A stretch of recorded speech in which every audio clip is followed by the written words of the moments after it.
Hello, Stella Hargrove. How are you today? I'm fine. I'm fine. And how are you? I'm doing great. Thank you so much for joining us. Uh, this is the month of October. It's Domestic Violence Awareness Month.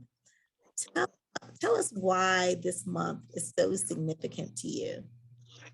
Well, this month definitely is significant because it focused solely on domestic violence. Domestic violence is all year round, but for this month in particular, the focus directly on domestic violence. It brings up what I'm going to say both females and males go through in domestic violence, and it puts a spotlight on that.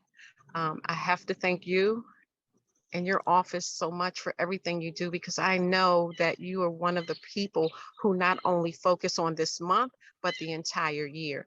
And I also know that you personally understand what it's like on the other side of domestic violence. So for me, this month is important because it focused directly on domestic violence.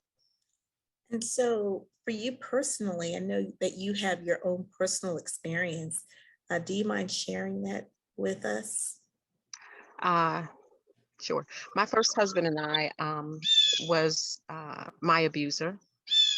We dated for a few years before we got married. We would have never, no one would have ever known that I would go through this, uh, the domestic violence, not even myself. It didn't start until after we got married. Once we got married, that's when that part of him came out. How he particularly wanted things. You couldn't deviate from what he wanted, even from his clothes to the way you put canned foods in the cabinets, to what he wanted to eat. You couldn't deviate from that one bit. And that's how it started. But you would have never believed, even going through it, um, trying to tell people that I thought would help, never believed that this man was capable of the things that he did to me.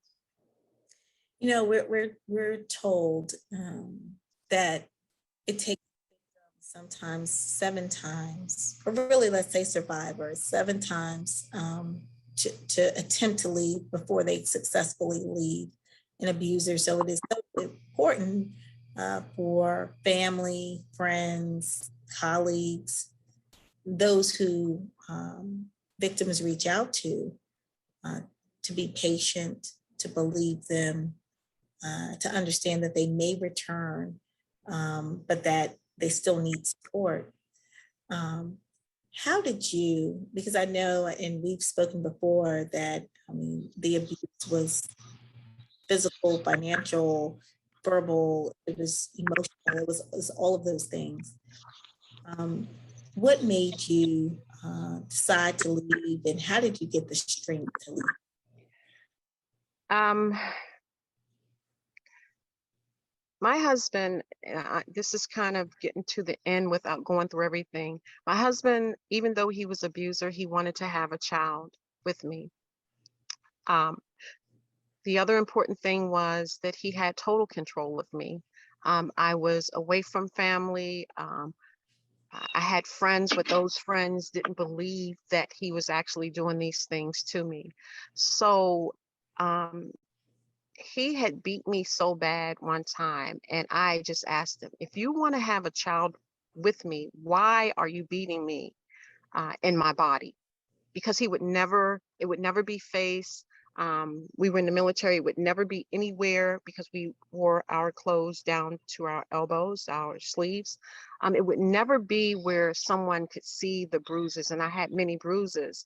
He said that he beat me in my body so no one would see the bruises. At that point, that's when I knew that this man is going to kill me. I went to my first sergeant, my commander. I went to everyone that I could go to tell, but because he was who he was, no one believed me. Um, so I started to uh, secretly put away a little money, a little money, a little money. I was able to get an apartment. The problem was, how was I going to get away? His brother, we were going to go to Florida.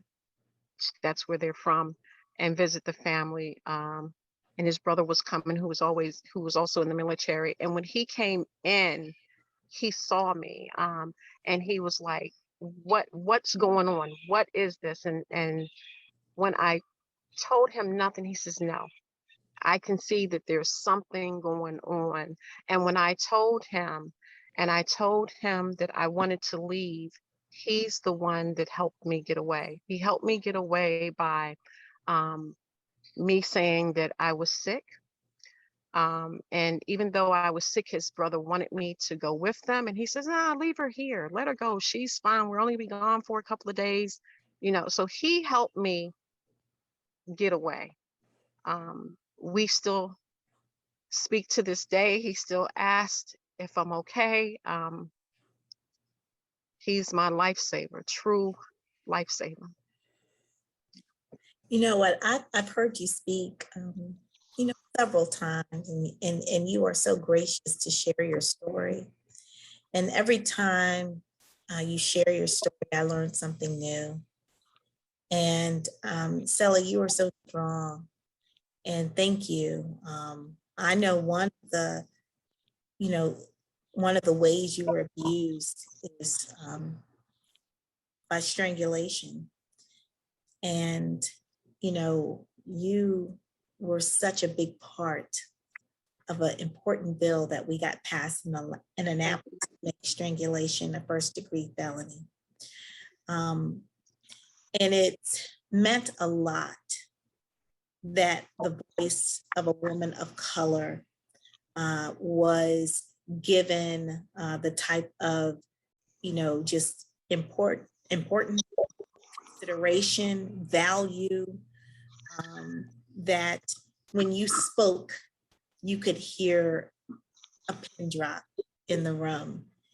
How did it feel for you as a civilian, a citizen, coming up to testify on such an important bill, knowing that the protections of this bill weren't necessarily in place? I know you weren't living in Maryland, but weren't necessarily in place for you.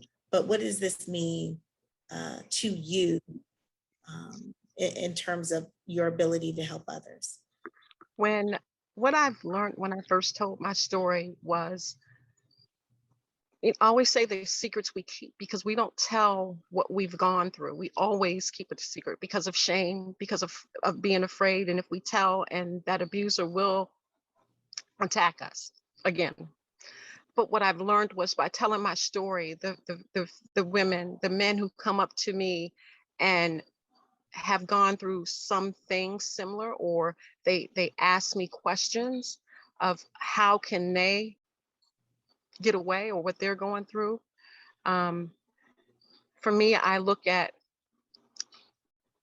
I was strangled so many times, so many, not once, not twice, not 3 times, but to the point is, like I said, that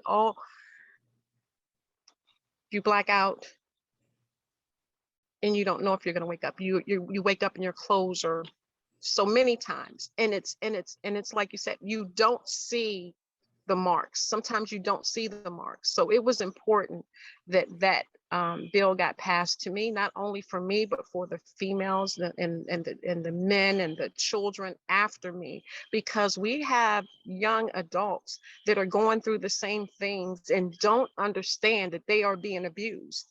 They don't understand that when that guy grabs her arm or takes her phone or pushes, I'm sorry, they don't understand what abuse is. And they don't understand it because what I found, they don't hear the stories enough, because we always say what goes on in the home stays in the home, but it does not stay in the home when you're being abused or you're being sexually assaulted or your child is being abused. It does not stay in the home.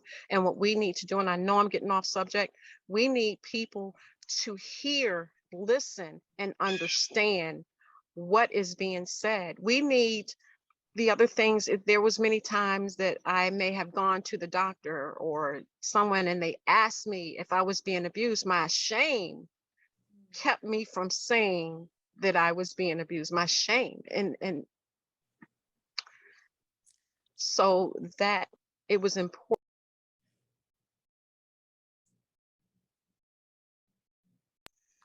so that when we tell stories or when we go into to make a statement and they don't see the bruises around our neck, but when they go to the hospital and they could see that infrared, I think it was, uh, Mhm.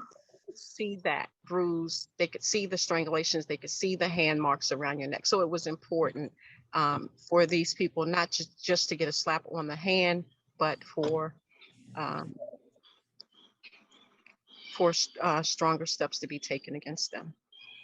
Absolutely. And it's because of survivors like you and the stories that we have heard that we were able to establish a protocol for strangulation here in Prince George's County so that our first responders, our hospital, of course, our prosecutors, and everyone in the justice system knows how to treat victims of strangulation. And the Prince George's Hospital or Capital Region Health has a wonderful machine called Cortex Flow that can take those forensic pictures of the inside of a neck to show what you may not see on the outside. So, Ms. Hargrove, I can't tell you how incredibly grateful we are to have you in our community, have you as a leader, and also someone who's strong and can share their story really of courage Thank and you. strength and survival. Do you have parting words for anyone who's still trying to figure out if they should leave or how they should leave or how to navigate the system? Like, what would you say to someone who's in an abusive situation and they don't know what to do? I would say first, talk to a friend. Talk to a friend. If that friend doesn't listen, talk to another friend. Sometimes it may be someone that you run across that can help you the most.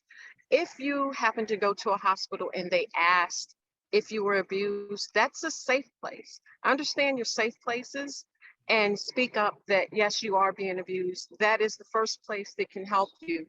There are also places, if you don't know, in Prince George's County, the Sheriff Department, domestic violence, you can dial 21211, Prince George's Family Services, my sister's house. You wanna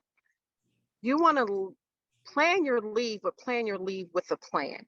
You can't just leave. Have a plan and reach out and tell your story to the people that some people will listen, some people won't, but tell your story until you get that person who's willing to help you.